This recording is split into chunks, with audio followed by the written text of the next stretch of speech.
Well, hello, good people and trolls. Mark Holmes here, and as always, I want to say thank you all for watching, commenting, subscribing, and being part of the Joe Boo Sports Report. Without you guys, as well as you ladies, you know that this literally does not work.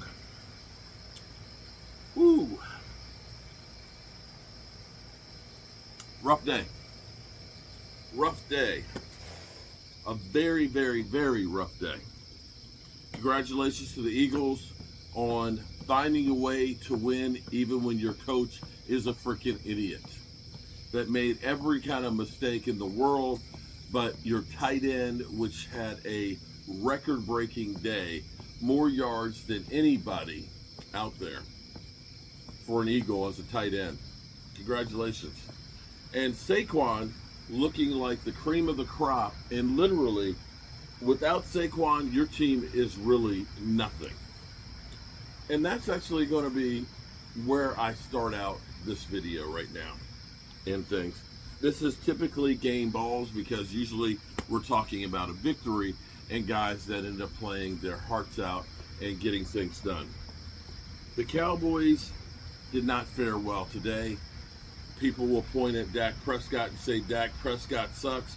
They don't really understand the game because we had all kinds of problems.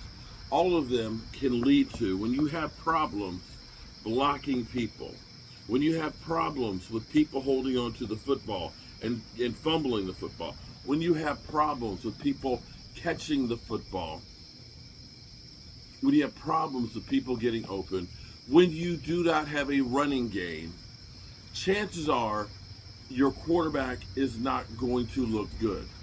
He's going to have to throw into tight coverage. And the thing that's crazy is Dak Prescott didn't have an interception. Were some of his passes high today? Sure they were. But he was also running for his life, getting hit as he's throwing the football, throwing around people left and right. You can say I'm a Dak Prescott lover. I'm just defending Dak, this, that, and the other. And I don't give a rat's ass, okay? I don't care. Your quarterback did enough to win. But we should be freaking embarrassed how bad our defensive line played. And I don't know if we should blame the Dallas Cowboys defensive line. We had two major problems last year and for several years. In fact, you can go back to probably since 2008 when we had Jay Ratcliffe that we have not had a legitimate, really good defensive lineman. The Dallas Cowboys knew this. Their solution was not only to wait to get help on the defensive line, they waited until after training camp was pretty much done and bring in older guys that may not even be in shape and expect to say, this is good enough. There is a great big sign that is out front because even Jason Garrett recognizes that the Dallas Cowboys are not physical. In other words, they're soft. You can pound them into submission. And you know what's sad about this is? The worst thing about this is, don't get mad at the players. Don't deal with the messenger, which is the Dallas Cowboys players. Deal with the message, okay? Don't blame the players for not being good enough or having the expectations of them being able to overcome when they didn't have the wherewithal to be able to do this.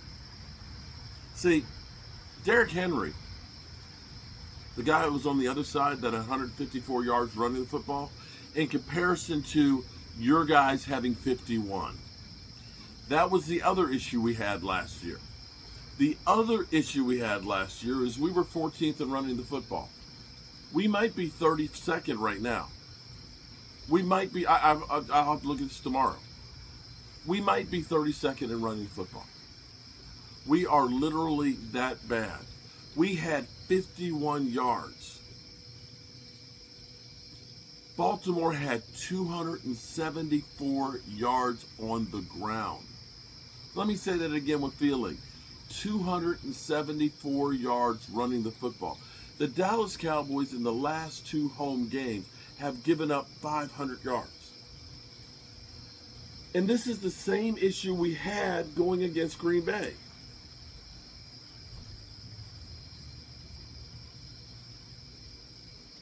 That's on Jerry. Running the football, the guy who just literally pounded you into submission for 154 yards could have been your answer. He bought a second house in Dallas. He about begged the Cowboys to be here. And the Cowboys, we're not even going to pick up the phone and call them. For all we know, Derrick Henry should have said, you know what, I just want to finish up my career in Dallas and try and win a Super Bowl with you guys. I'll take a veteran minimum. Instead of even talking to the guy, we just said, we'll bring in Zeke. Even though 2 years ago, we know that Zeke wasn't enough with Tony Pollard. This is the same stupid shit that we did last year. Last year, we said, we can't afford to pay Zeke. We'll take Tony Pollard, who's an outside runner, who is better as a receiver and a gadget running back, and we're going to make him an all-weather running back. We'll make him an all-weather running back. We'll make him run between the tackles. We'll make him run outside because we're going to pay him a franchise tag, so we're going to make sure we get our money's worth out of him. That's on Jerry Jones. You could have had Derrick Henry. Derrick Henry, who's got right now probably about 300 yards on the season. No, not quite 300. About 250 on the season, which is more than your whole team has running the football this year, by far. That's on Jerry. That's on Jerry Jones. You got CeeDee Lamb out here checking out the same way he did against Green Bay. And mind you, he's probably not in shape, okay? He's probably still fatigued and having the pressure of saying, CD, you got this contract, and now we expect more from you than what you did last year, which having the best season that any Dallas Cowboy receiver ever had. What you did last year, that was good, but that's not good enough. We need more. And we're not going to get you any other help out there. We're just going to have you there, and you have to do it alone. And people, here's the rationale. For those out there who don't understand football, see, Jalen Hurts was terrible today. Jalen Hurts was not good. But his running game helped pick up the slack. Their defense kept the other team, New Orleans, from scoring points. And that's how they get a win. Now, I got people out here saying, Jalen Hurts is better than Dak Prescott. Bro, that win wasn't because of Jalen Hurts, who turned over the ball another 2 times today. That win was a team effort. They went in. Their running game was there. Their tight end made plays. Their defense stopped them. Wasn't Jalen Hurts was just there. And their coach tried to screw it up. If you can't run the football and you become one-dimensional, that's bad enough. You become one-dimensional with one weapon and your defense can't stop the other team from running the football, that's going to shorten the game because they can run out the clock. It's going to keep the ball out of your hands and lessen your opportunities. And now they can pin their ears back because they're not worried about your running game. They're going after the quarterback and not giving him time, and they can double coverage him. And that, in turn, will make it harder for your quarterback. And if you don't understand that, then you don't really understand football. Now, maybe there's a silver lining to all of this. When we talk about game footballs, we did have some people that actually stepped up. I have to say, Jake Ferguson, coming back early, from a sprained MCL, only missing one game, getting 95 freaking yards, giving it everything to try and win a damn game. I gotta say, that guy's a winner. Hunter Lipke out there with 2 catches for like 40 yards, looking like a modern day Moose Johnson. I gotta say, that guy's a winner. I gotta say, a guy like Jalen Tolbert and Jalen Brooks and Turpin out there giving everything they had without any experience, that those guys are some winners. And our freaking kicker, who's hitting 65-yarders, who should be the team's MVP, I gotta say, that guy's a winner. And I gotta say, contrary to you mother humpers out there, a guy who was constantly under pressure without a freaking running game, who's getting hit left and right, who's trying to make plays, who the officials aren't doing much to help him out when they are literally tackling his receivers and things, pass interfering with them and not giving him any calls.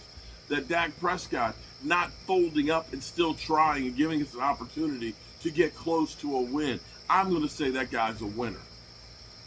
And the bright spot on here is maybe if the Cowboys had won this game, it hides a lot of these problems that we have. But maybe, just maybe, the Cowboys losing this and seeing that everything that I said, Law said, Jay Tuck said, Rome said, DMV said, the Game Time Brian said, West Coast said, Big Game James, that every single one of us said are problems for the Cowboys. Running game, second playmaking wide receiver, offensive line, defensive line, hell, even signing Stephon Gilmore until you were sure that Diggs was back. All of these things we were correct about, and that the Dallas Cowboys didn't do anything to address them correctly. That this is on Jerry frickin' Jones. This is on Jerry Jones, and maybe, just maybe, this forces his hand to do something to try and get us on the right side to stop the bleeding. That is my hope. So, it's a rough night. It's a rough night, guys. I ain't gonna lie to you. This hurt. This hurt, but at least the Cowboys got up off the mat and fought their way back into the game, and maybe they can take this over for Thursday on a short week to the Giants and find a way to get a victory and get that 10 days off.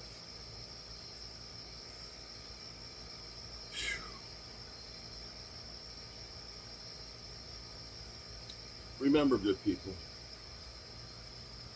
tell the people you love how much you love them, because you might not get the chance again, and I love you guys. I appreciate y'all, and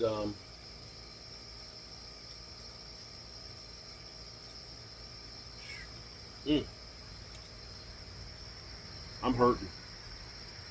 I am literally hurting. Tomorrow I'm going to be, I don't know how much I'm going to be able to do tomorrow during the day, especially in the morning. I have to be out of here about 5:30 in the morning. I got something I have to do, and it's very, very serious. So I'll do what I can to get my morning video out and so on, and keep up with the news for the Cowboys, and send prayers. I appreciate you guys, and God willing, we'll see you all tomorrow.